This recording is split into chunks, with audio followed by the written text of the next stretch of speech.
Hi, I've just the other day returned from Dublin, Ireland, where Garth McShea, a very great golf coach over there, organized a neuro learning for golf seminar for amateurs and pros.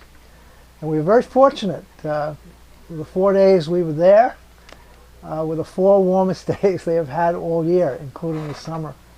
By American standards, it was between 75 and 80. Great.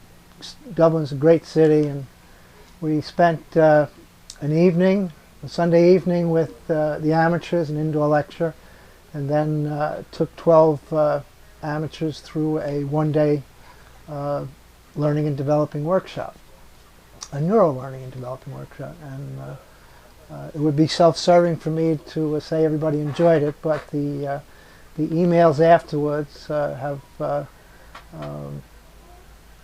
supported getting people to see things a little differently. Big picture, simpler, friendlier approach because it's brain-based.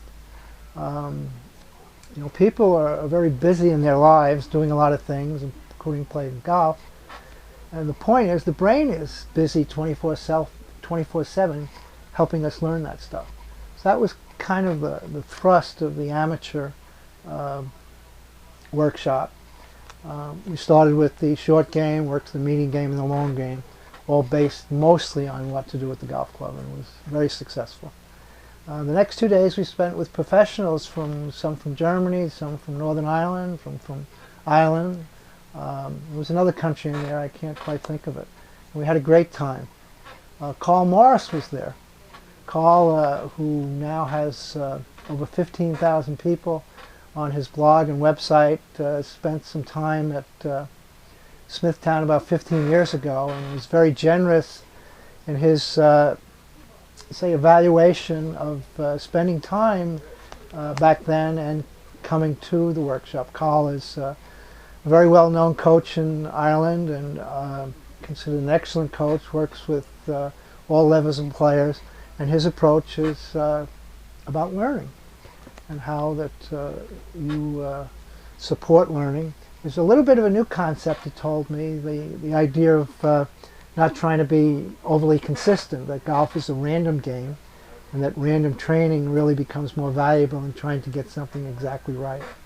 So that was encouraging to hear that from him, somebody I have a great deal of respect for. And Brian Menzel's name came up. Brian is very popular, and he should be popular. He's a very good coach with the golf machine. And I've known Brian forever. And I was asked, some people in the audience knew I had a golf machine background, and they said, well, how do you coincide that with how your premise now that you don't teach golf, you help people learn golf? Well, simply put, I really believe some of the progress I've made as a coach is because of my golf machine background.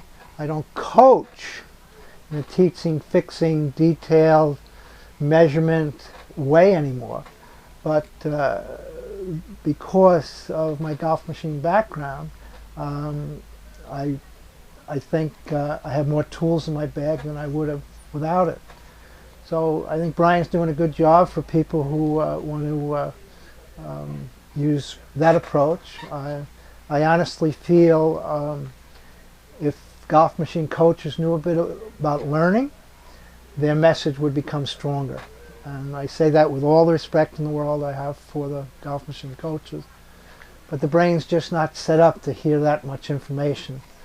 And it's their way, and as they say, that's why they have 28 flavors for people to choose. But Brian's doing a great job, and it was neat to hear his name in a cinema in Ireland. A couple of books. Actually, Karl brought this one up, Opening Up.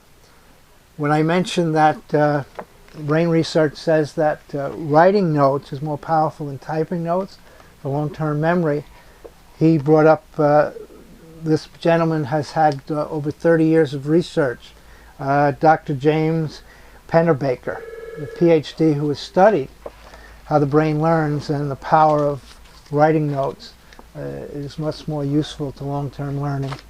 And a book that just arrived today on my desk, Creating the Opportunity to Learn. Haven't read it yet, since I can't tell you about it, but I'm anxious to get into it. So I just want to let everybody know that the trip to Ireland and the response has been great. And see you next time.